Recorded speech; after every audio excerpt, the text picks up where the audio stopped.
Howdy, folks. My name is Ms. Sinclair, and this is Ms. Sinclair's history class. Today, we are going to start learning about AP US history. Now, if you were sitting in my class and you had signed up for the course, this would be the exact same lecture that you would be getting. I am posting these online to help students.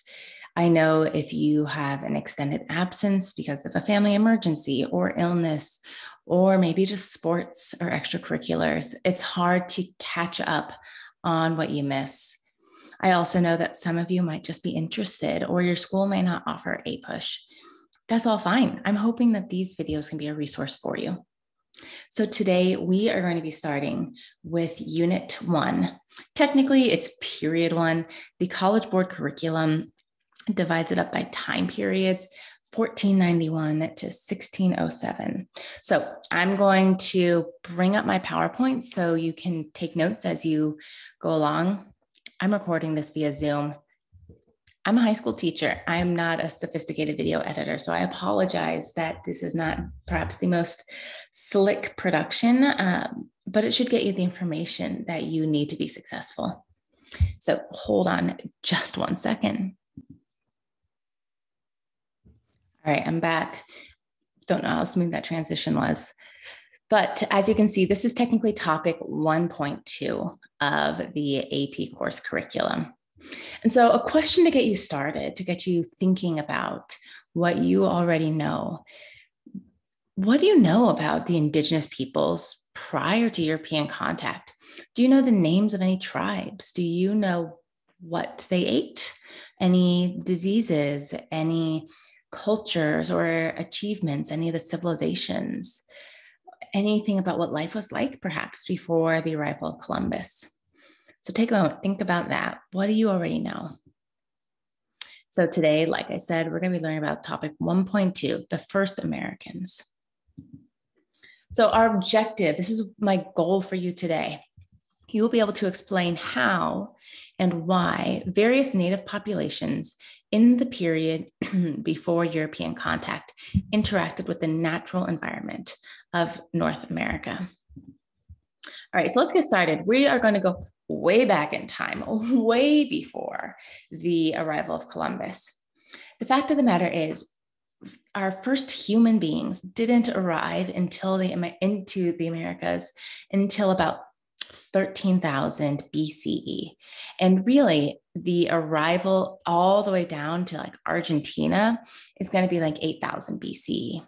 So that is dramatically later than the settlings of Africa, Eurasia, right? So our earliest sort of paleo natives, our earliest people and civilizations don't set down roots until 8,000 to 4,000 BCE.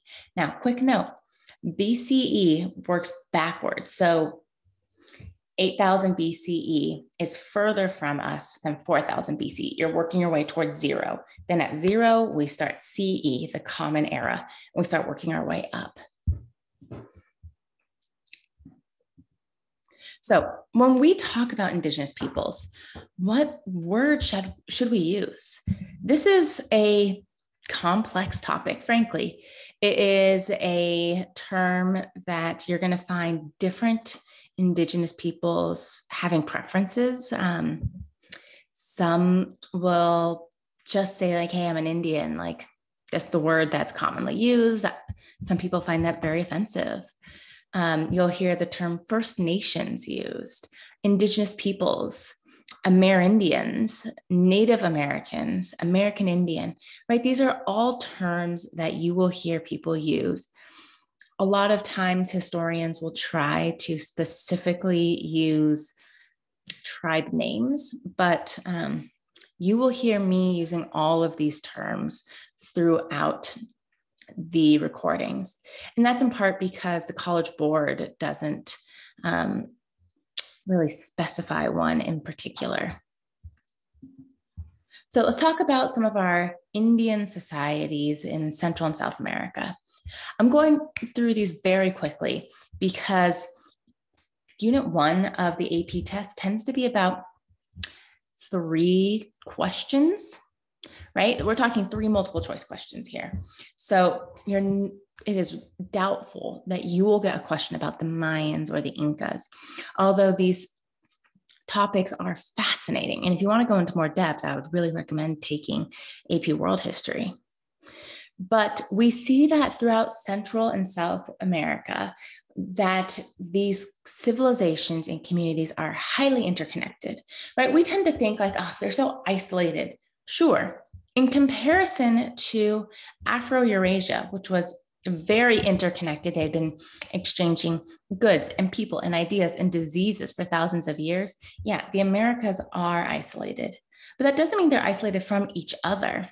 Right, we have evidence that the American Southwest tribes, the Pueblo Indians, have goods from Central and South America.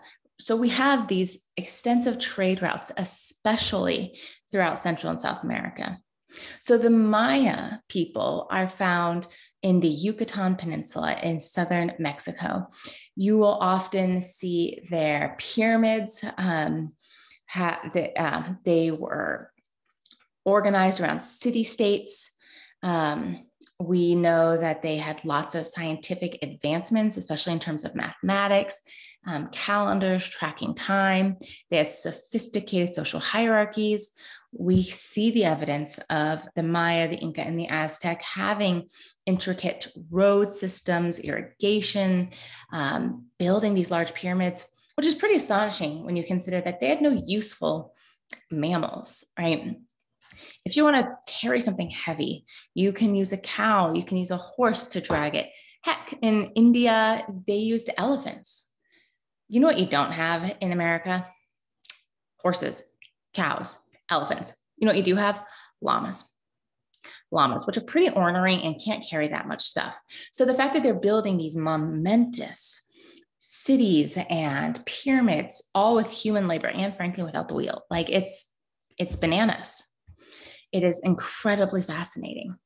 So the Maya are going to disappear for the most part as a major player way before the arrival of Europeans, but the Inca and the Aztec will still be around.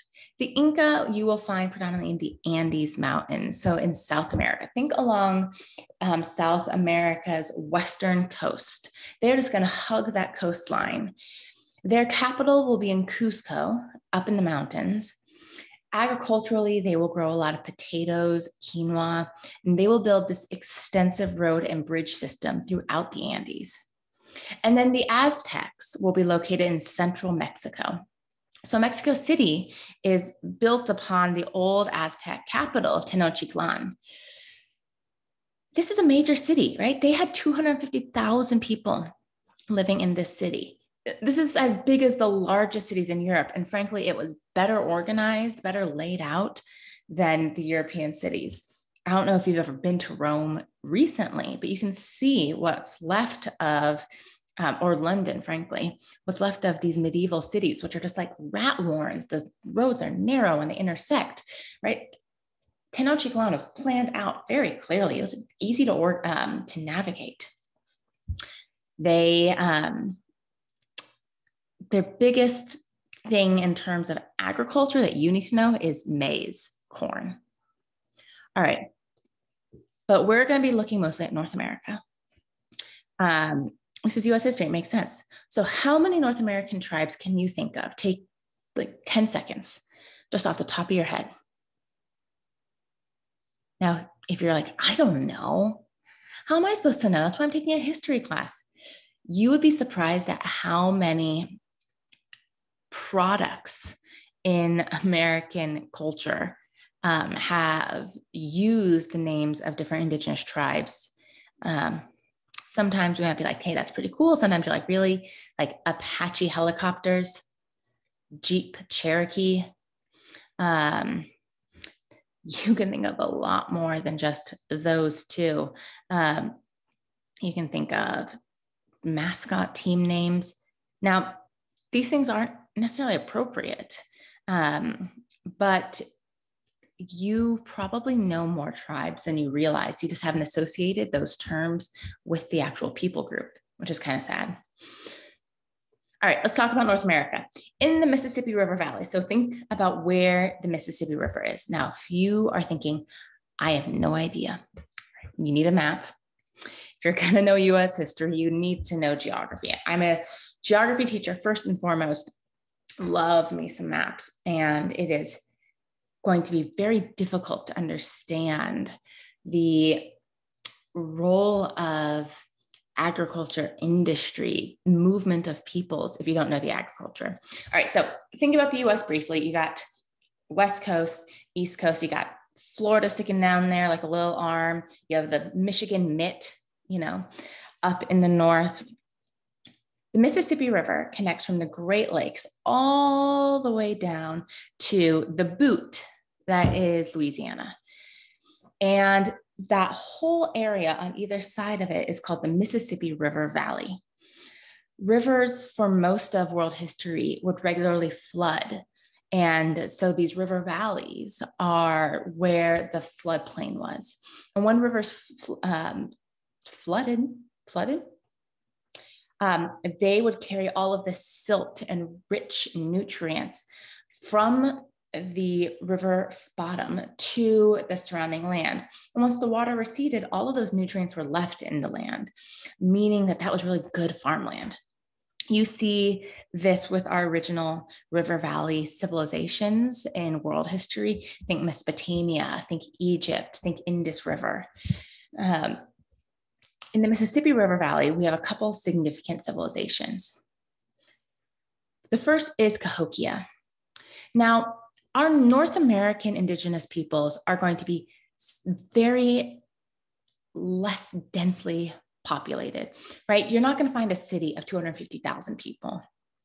You're not going to find large civilizations that have a road network stretching across half a continent.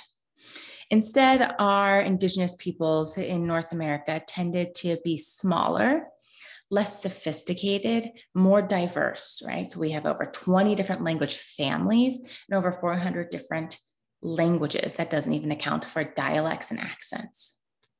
So in the Mississippi River Valley in Cahokia, these people were known as mound builders. So you can see in this image, if you are looking at the video, that there are these huge mounds, 120 of them total, near St. Louis, Missouri today.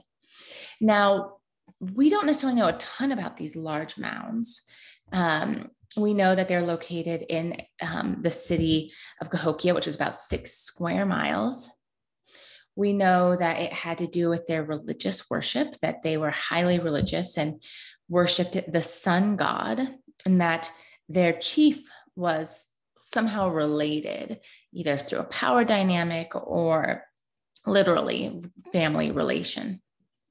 We know that they were partaking in a trade network, up and down the Mississippi River, plus all of its tributaries. We know that they used slash and burn as an agricultural method to grow maize, grow corn. And we know that they declined in about 200 CE. Why? Probably they exceeded the carrying capacity of the land. There was a lack of food and fuel. So they start to decline before Columbus even arrives. Another group in this region is the Adena Hopewell. These are more woodland Indians. They built mounds near sort of the Ohio region. And we know their diet was based primarily on hunting, fishing, and agriculture. All right, what about in the West? Well, in the West, you are going to see a lot of diversity. So let's start with the Southwest specifically. That's my hometown. That's my area. So in the Southwest, you'll find the Hohokam people. And in the Southwest, you will find sedentary societies. They are building cities. They are using bricks. In many other parts of North America, our Native American societies were nomadic, meaning that they moved from place to place, following the food source. So in winter, you might go somewhere further south. You will follow the elk, the deer. In the Southwest, though, they built irrigation systems because it is so arid here, dry, that to grow foods, you needed a way to get water to your crops. And if you have an irrigation system, well, then you can stay there. So you often see cave dwellings. Don't think the old Geico commercials of a caveman. These are beautiful homes that are built into the cliff sides where there are caves. You will see multi-story buildings. You'll see confederations of villages, meaning lots of small villages sort of team up together. They make decisions together as opposed to being isolated. They have more power and support in numbers. And these villages would often intermarry to solidify that sort of alliance.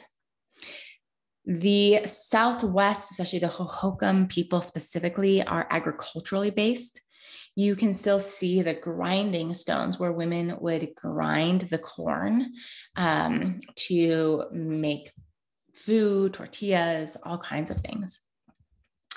We would see that their doors would face west to catch the breeze, and that these grinding stations would be facing west as well. That way, the wind that came from the west would blow any corn against the wall so they wouldn't lose any. And we see that this grinding method wasn't super effective, ultimately. I mean, you sit there, dried corn for hours and hours with just rocks. It's not going to get to be that really fine flour that we enjoy. How do we know that?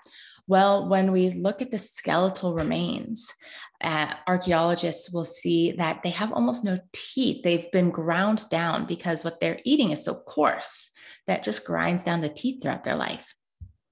All right, what about the Anasazi people? So you can really see their dwellings in the Chaco Canyon area. It's in northwestern New Mexico. It's an interesting place. Let's see, do I have a picture of it? I do. So here's Chaco Canyon. It is beautiful. You can go, you can visit, but you'll see some of these cliff dwellings drop away for like hundreds of feet. I have a toddler. I would not trust her not to fall off the edge. And yet, we know that these cliff dwellings provide safety from other tribes, from predators, perhaps, most likely though, just war. We know that they disappeared suddenly around 1500. Why? It's not clear. It seems like they planned to return. They left food and pottery, but perhaps a disease, drought, war, something wiped them out suddenly. We know that there was a terrible drought at the time, so perhaps they had to move because they ran out of water. We also see different Pueblo Indians. They're called Pueblo peoples because they live in these little towns, these Pueblos, like the Hopi and the Zuni. What about other tribes in the West? Well, you have the Great Plains Indians. This would be like the Sioux. They would primarily hunt buffalo, and the buffalo, the bison, really make up the foundation of their culture and economy. The bison provided food, decorations, tools, clothing. And as they move from place to place, they would live in teepees, right? The buffalo hide would provide that outer shield of the teepee. Now, some of the Great Plains tribes were not nomadic. They lived permanently in earthen lodges near rivers and raised corn, maize, beans, and squash. Now, until they got horses, which didn't happen until after the Spanish arrived, it made it much easier to follow the buffalo and to hunt them. So the Cheyenne would be another example of a Plains Indians, the Lakota. We know that the Plains Indians tended to be more warlike, more aggressive, which makes sense if you think that they are on the move and their food supply, their resources will always be a little bit limited because they're on the move. So they need to raid to make up the gaps. All right, what about the California Intermountain Indians, like the Chumash? These are going to be relatively small groups, very based, their diet and economy is based off agriculture and hunting. You also have, of course, the Northwestern Indians in the Pacific Northwest. Think Northern California all the way up to Alaska. They lived in permanent longhouses or plank houses. The Pacific Northwest just has these huge trees. And so in the Southwest, we don't really have trees. We have a lot of mud, rocks, dirt. So you can make bricks. You use the cliff sides to make your homes. In the Pacific Northwest, you have trees. So you'll just use the wood to make your homes. You will see that they had a very rich and diverse diet based off hunting, fishing, gathering of nuts and berries and roots. They'd eat salmon and whale. They carved large totem poles to save stories, legends, myths. And these tribes would often be isolated from each other because of the mountains, because of the severe geography of the Pacific Northwest. Okay, but what about the East? Well, in the East, and for all of this time, I don't want you to think about only North America as the United States. Consider Canada in this as well. You have what becomes known as the Iroquois Confederacy, the Great League of Peace. So it's a political union between 5 independent tribes who lived in the area of Mohawk Valley, New York. All right, so the Seneca, the Cayuga, the Onaga, the Oneida, and the Mohawk. Of these tribes, you will see that there will be the Mohawk and the Huron will be the most sort of formidable, aggressive, and that there will be frequent wars between the Mohawk and the Huron.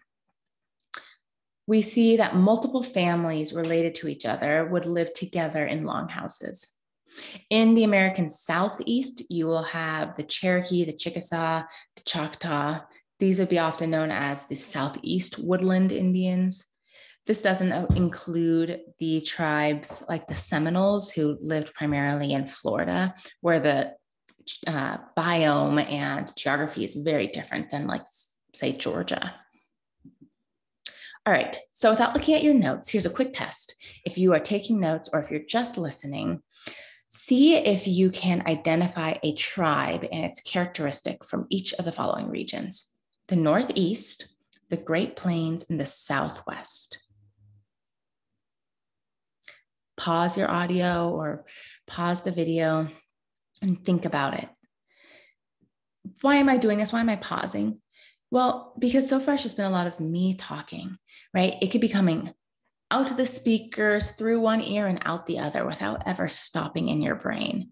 Pausing and asking yourselves questions like this is how you make sure you are actually absorbing and learning the information. Okay. Northeast Indian tribe might be the Huron, the Mohawk. A trait of them might be the fact that they live in longhouses, the fact that they formed a political confederacy of partnership. Great Plains tribes might be the Sioux, the Lakota, the Cheyenne. They're nomadic. They hunt the bison. Southwest tribes might be the Hohokam, the Zuni, the Anasazi, the Hopi, and they are sedentary. They live in pueblos. They are agricultural. All right, let's talk a little bit about Indian society in general. So I'm going to be making a lot of generalizations. Why? Well, it is useful to point out the ways in which Native society would seem different and foreign and strange to the Europeans when they arrive. It is easy to be like, they were different. Okay, how? Let's talk about a few overarching sort of themes, trends that we can see across the board. So in terms of religion, we see that the lives of Native peoples in the Americas are steeped in religious ceremonies that are directly linked to farming and hunting.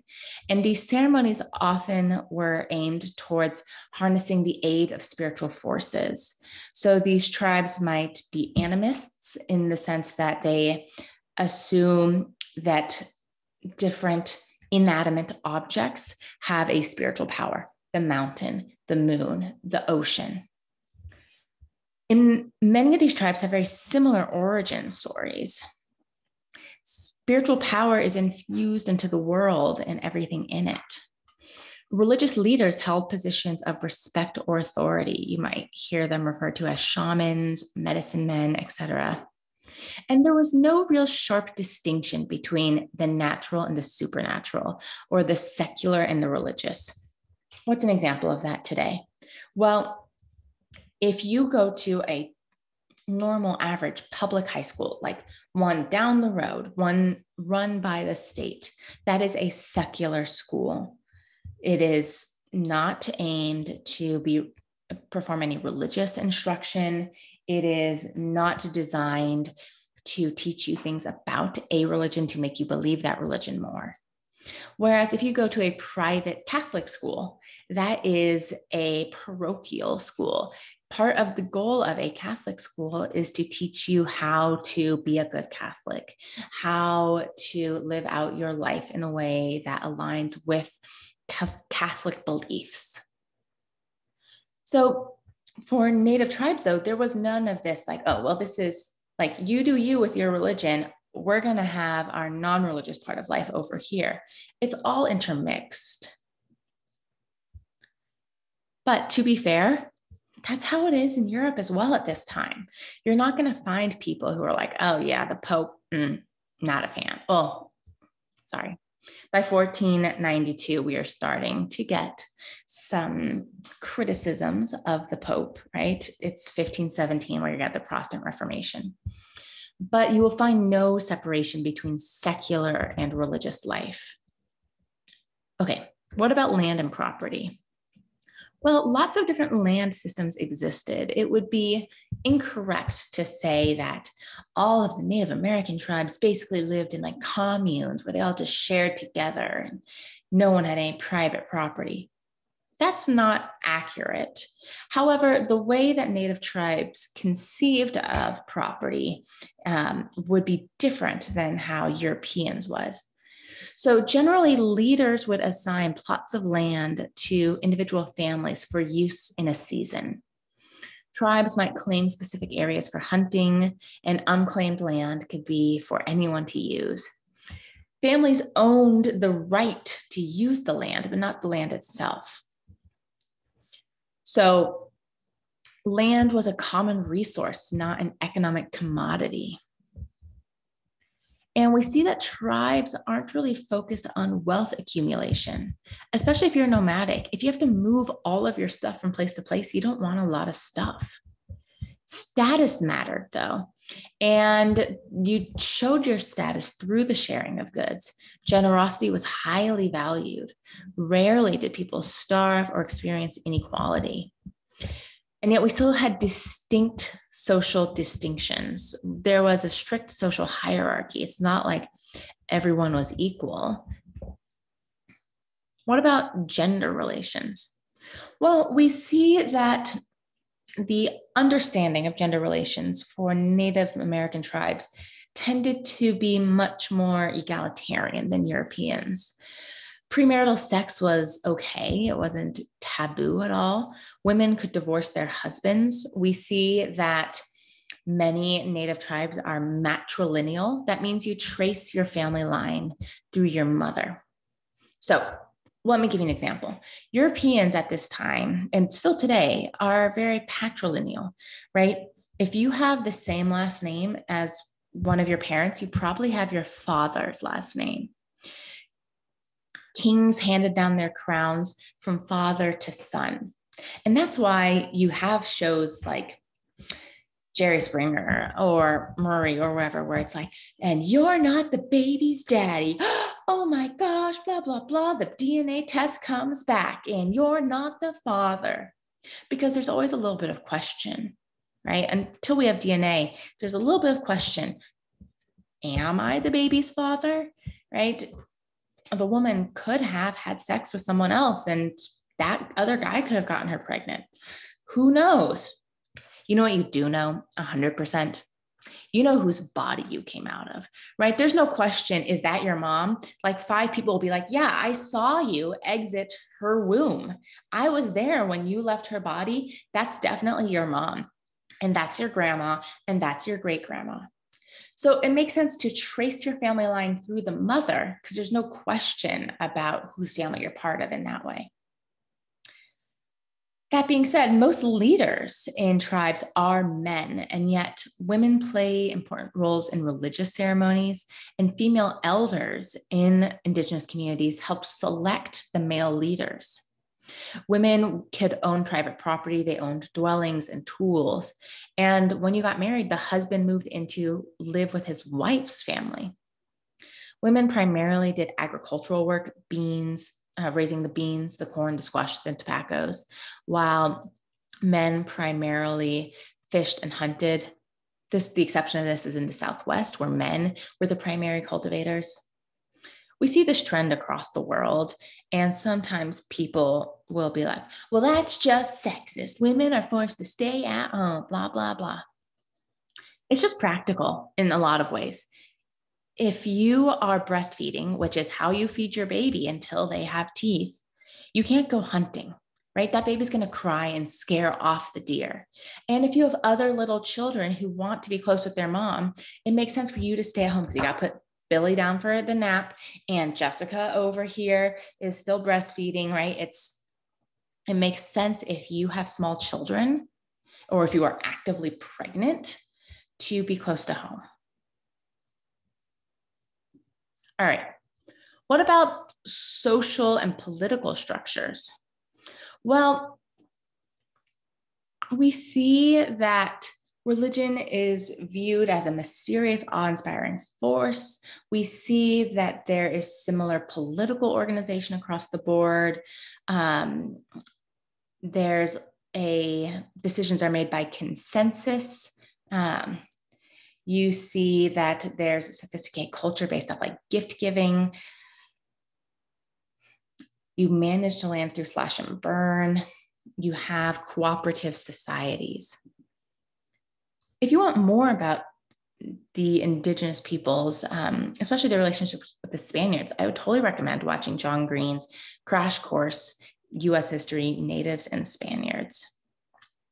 We'll talk more about how Native Americans and Europeans interacted, European views of indigenous life, how they interpreted the decision-making, all of these things.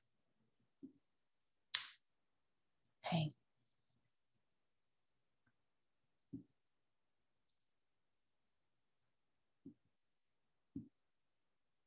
Sorry, just a moment. I don't think I have any practice questions for you today. Sorry about that. But I do have a summary. So if you're taking notes, I would recommend you pause and write a response to this summary. If you are just listening, I would like you to just think about it. How would you answer this question? So can you explain how and why various Native populations in the period before European contact interacted with the natural environment of North America? Thanks for listening. If you have any questions, please ask. I love to teach and I'd love to answer your questions. Have a great day.